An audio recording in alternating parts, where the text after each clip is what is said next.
본문의 9절에서 아스돗의 궁들, 이 아스돗은 블레셋을 의미합니다.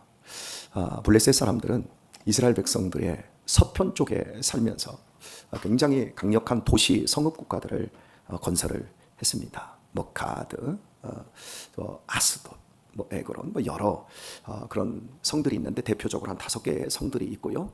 그 중에 여러분들이 기억할 만한 블레셋인 가운데 골리앗이 있습니다. 아주 강력한 철기를 가지고 나라를 도시국가의 형태로 세운 나라였고 이스라엘의 철천지 원수 역할을 했던 나라였습니다. 아소스대 궁들과 또 애굽 땅 궁들에 광포한다라는 건 공포한다. 그들에게 정식적으로 선포한다라는 겁니다. 애굽은 어떤 나라라는 걸 여러분 잘 아시잖아요.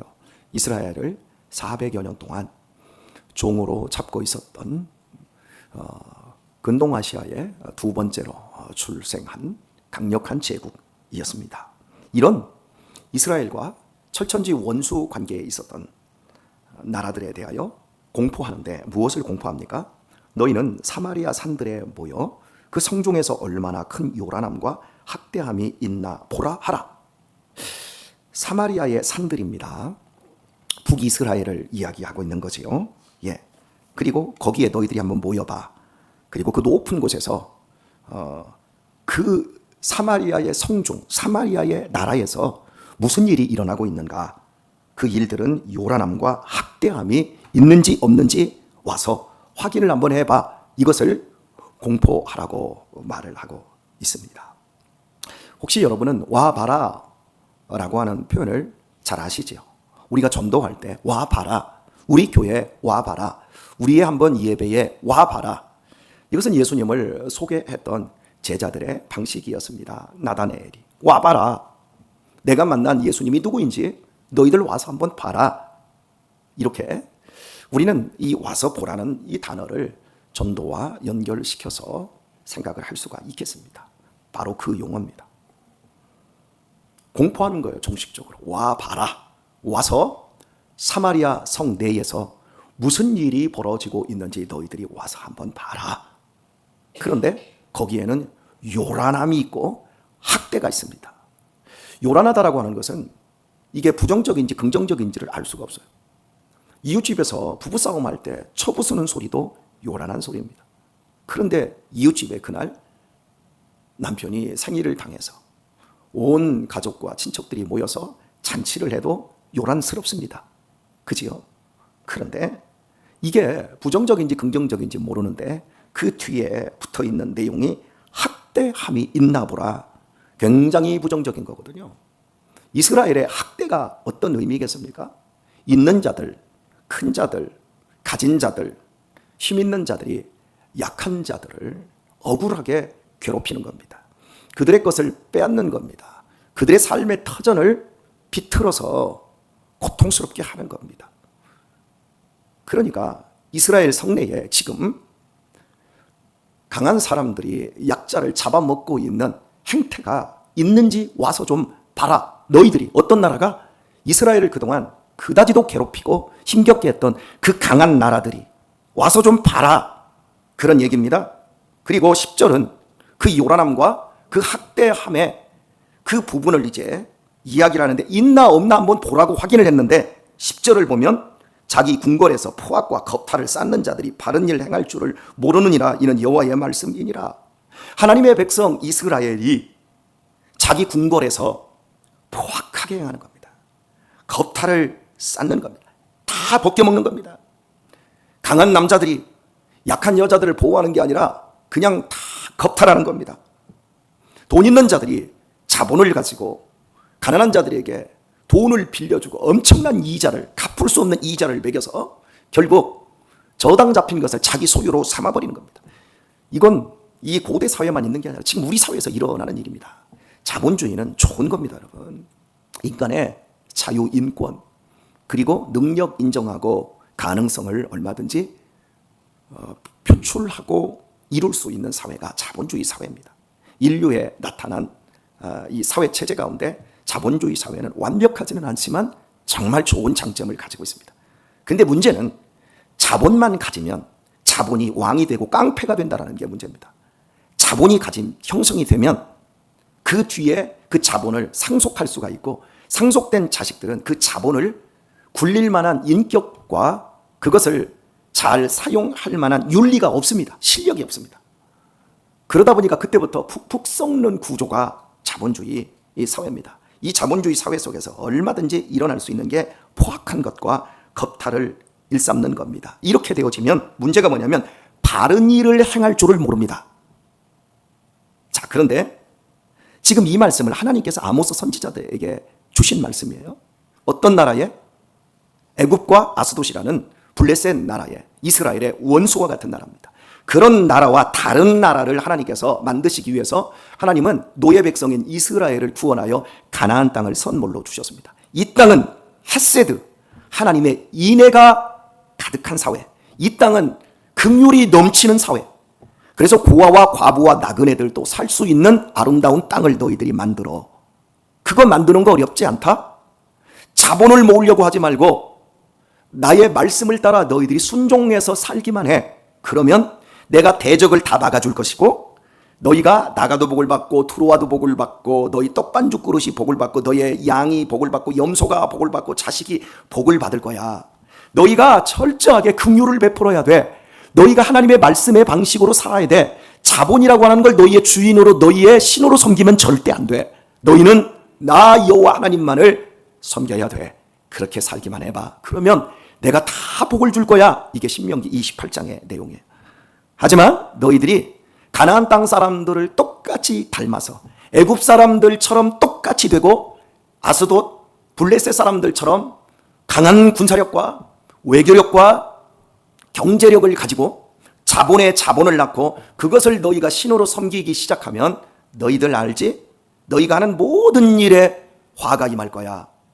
너희가 나가도 화를 받고 들어가도 화를 받고, 너희의 떡반죽 그릇이 화가 될 것이고, 너희의 염소가, 너희의 양이 새끼를 낳아도 모두 화가 될 거고, 이 저주의 내용을 복의 내용보다 2배를 더 많이 하나님이 이야기하시면서 철저하게 이스라엘 백성들에게 경고하십니다. 너희들 사는 목적이 돈이 아니야. 너희들 사는 목적은 탐욕을 채우는 게 아니야. 너희들의 사는 목적은 하나님의 영광을 위한 것이고, 하나님을 더 깊이 알고 하나님과 교제하며 풍성한 삶을 사는 거야. 너희들 절대 잊지 마. 그래서 이 말을 너희의 자손들에게 미간에 써서 붙이고, 문설주에 발라서 항상 보게 하고, 팔에 써서 붙여서, 이 말씀 잃어버리면 너희 죽는다라는 거 너희 기억해야 돼. 할 수 있지? 그러자 이스라엘 백성들이 예, 하겠습니다. 그렇게 살겠습니다. 그런데 그렇게 안 살았어요. 말은 해놓고 결국 이 지경까지 왔어요. 원수의 나라들에 대해서 와서 봐라. 여기에 학대하고 요란한 것이 있는가 한번 너희가 봐라. 보라고 해놓고 하나님이 다 까발리시는 거예요. 자기 궁궐에서 포악과 겁탈을 쌓는 자들이 바른 일 행할 줄을 모른다. 여기서 바른 일은 단순히 도덕과 윤리의 일이 아니라 하나님과의 관계에서 하나님의 말씀을 잃어버린 것을 의미하고 있습니다. 자, 사랑하는 교회 여러분, 좀 적용을 해볼까요? 우리 70년대, 80년대, 90년대 전도의 모토 중에 하나가 와봐라. 연말과 새해에 부흥회를 하면 현수막 걸어놓고 와봐라. 그리고 또 이렇게 말합니다. 강권하여 데려다가 내 집을 어떻게 채우라. 그래서 우리 한번 와. 우리 부흥성회, 심령부흥회, 말씀 사경회 한번 와봐. 와보고 사람들이 여기는 뭔가 다르구나. 세상과는 다르구나. 여러분 이걸 보여주었습니다. 그런데 지금 와봐라. 우리가 과연 할 수 있게 되었나? 강권하여 이 교회에 붙잡아 둘 수 있게 되었나?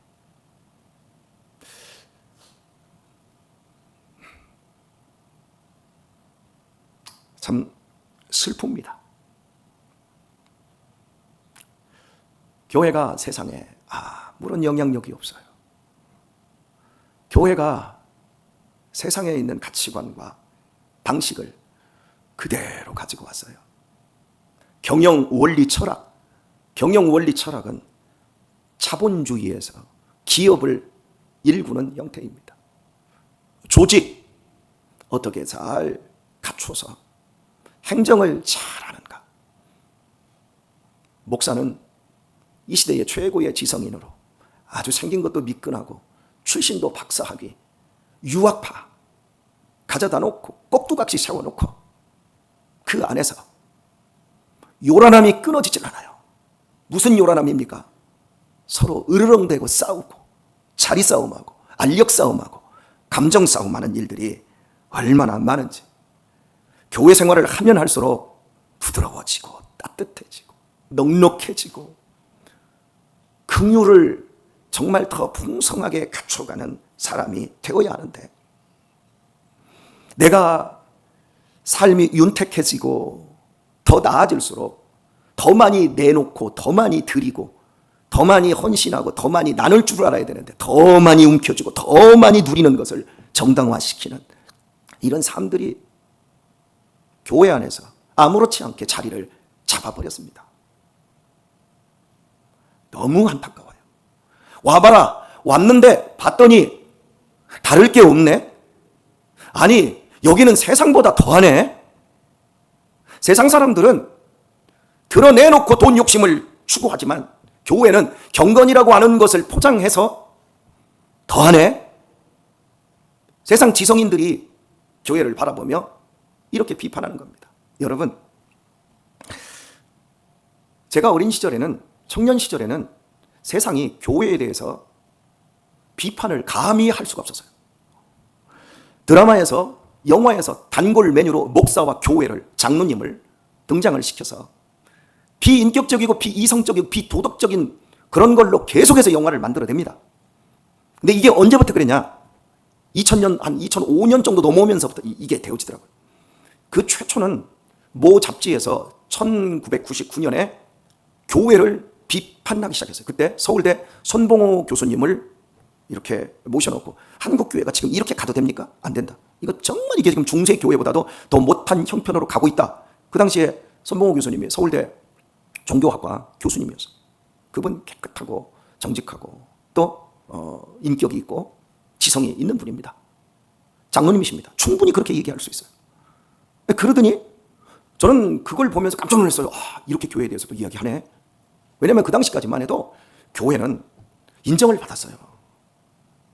아, 저 교회라는 공동체는 정말 세상의 소금이고 세상의 빛이다. 왜? 교회가 너무 좋은 일들을 많이 했고, 그리고 이 세계를 이끌어왔어요. 대한민국 6.25 전쟁 이후부터 선교원 통해서 아이들 길러내고 주일학교를 통해서 애들 배울 수 없는 그 애들을 학교 교육보다 주일학교 교육이 훨씬 뛰어났으니까요.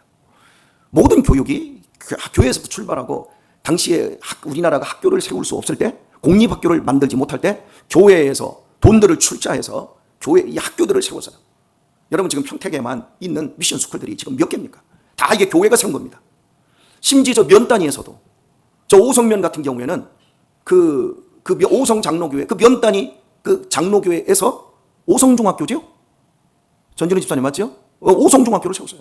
면 단위에서도, 우리 고향에서도 면 단위에서도 성실중학교라는 중학교를 세웠어요. 그러니까 교회가 가난한 사람들이 분명히 모였는데 어떻게 이런 사회사업과 교육사업과 이런 선한 영향력들을 세상에 펼칠 수 있는가? 이러면서 교회가 이렇게 떠받들어졌어요. 그런데 교회가 부유해지기 시작했어요. 목사님들이, 제가 기억으로는 80년대 초, 그때까지 목사님들이 자전거 다니고 신방 다니셨고 오토바이 다니고 신방 다니셨고, 오토바이 한 대만 있어도 정말 좋겠다, 뭐 이 정도. 그런데 이제 목사님들도 자동차를 타기 시작하고 이게 생활이 되었으니까요. 그런데 목사님들의 자동차가 최고급으로 막 바뀌기 시작합니다. 뭐 이게 죄니 아니 할 건 없지만 우리의 내면 세계가 그때부터 싸나워지기 시작하는 거예요. 왜? 교회가 세속화가 되기 시작하니까. 그러더니 그때부터 교회가 돈이 쌓이기 시작하니까 무슨 일이 벌어져요? 목사님과 장로님이 싸우는 거예요. 포악해지는 거예요. 권사님들이 머리끄댕이 잡고 싸우는 거예요. 여전도의 자리를 놓고 싸우기 시작하고. 그 뒤부터 우리 와봐라 오면 더 하는데, 너무나 안타까운 측면이 있습니다. 오늘 대한민국이 굉장히 요란스럽습니다. 그런데 그 요란함이 우리 70년대 80년대 새벽 종이 울렸네, 새 아침이 밝았네, 너도 나도 일어나 새 마을을 갖고 새 살기 좋은, 우리 새벽에 잠도 못 자게 해 나라가. 일요일 날 아침 교회 안 가는 사람들 늦게까지 좀 잤으면 얼마나 좋아. 옛날엔 토요일까지 학교를 갔습니까? 새벽부터 그 동네 이장님 마이크 스피커에다가 이 노래를 틀어요. 다 일어나야 돼. 그리고서는 이제 꽃밭이라도 가꾸고 애향단 활동이라는 것도 했었잖아요. 그때 얼마나 요란했습니까?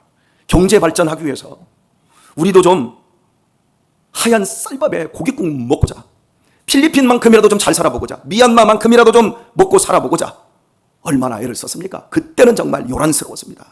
새벽에 일하는 건 새벽별 보고 출근하고 저녁별 보고 퇴근하고 우리 그렇게 살아서 요란하게. 그런데 지금 보세요.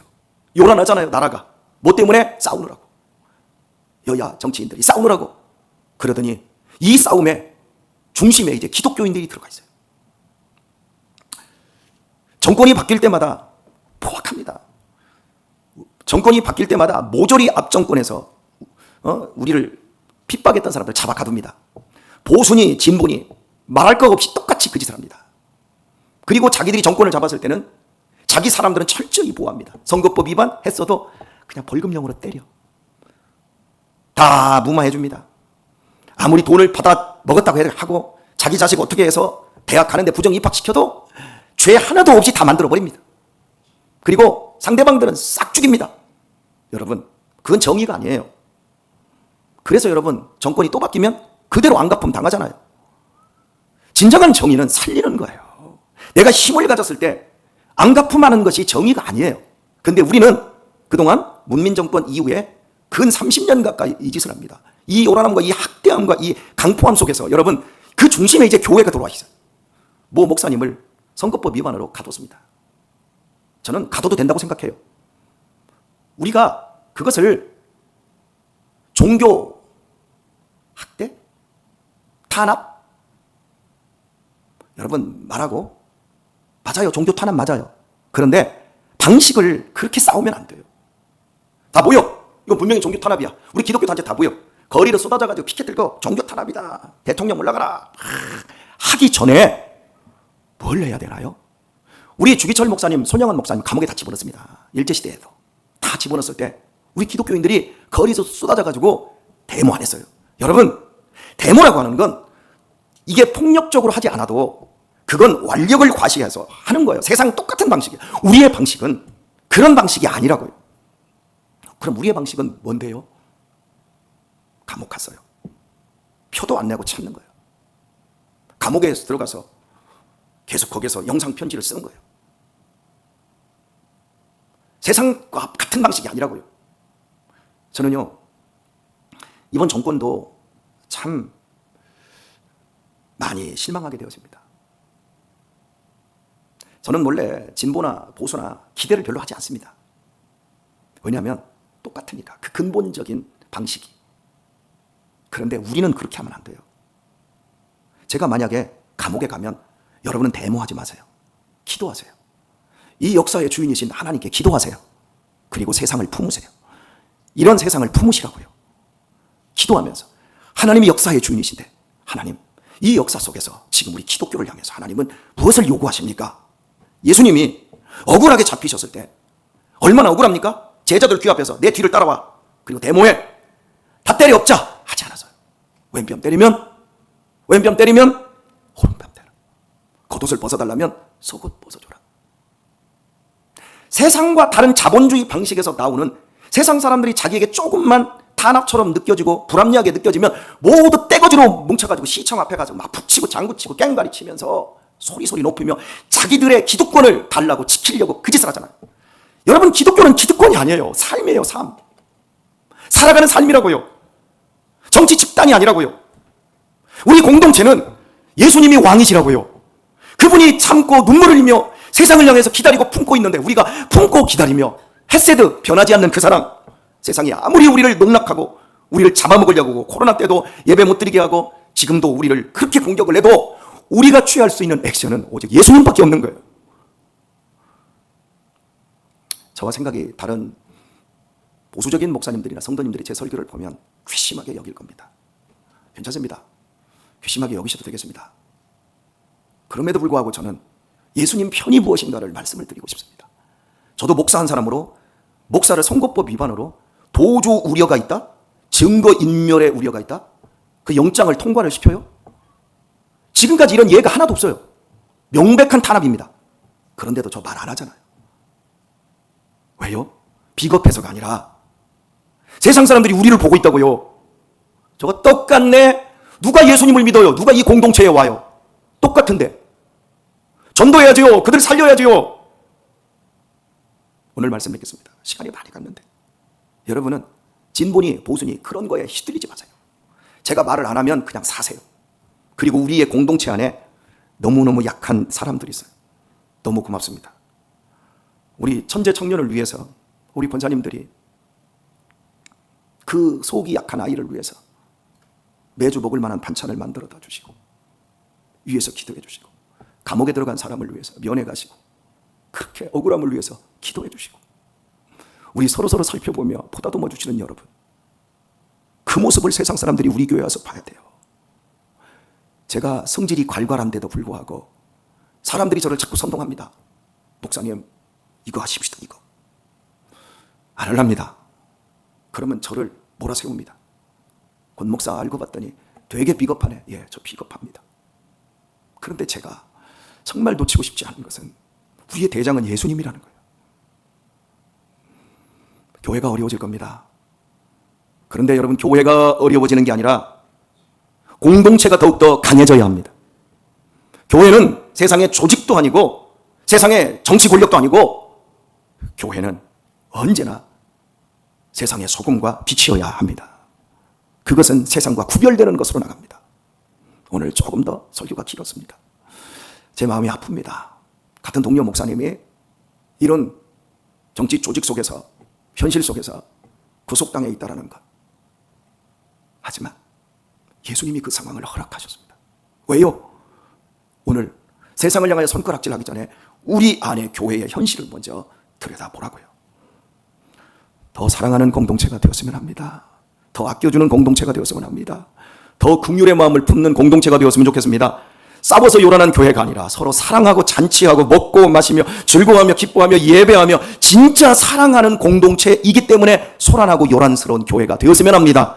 여러분의 가정 안에 아름다운 찬송과 기쁨과 웃음꽃이 활짝 펴서 요란하게 되어지는 그런 가정들이 되기를 소원합니다.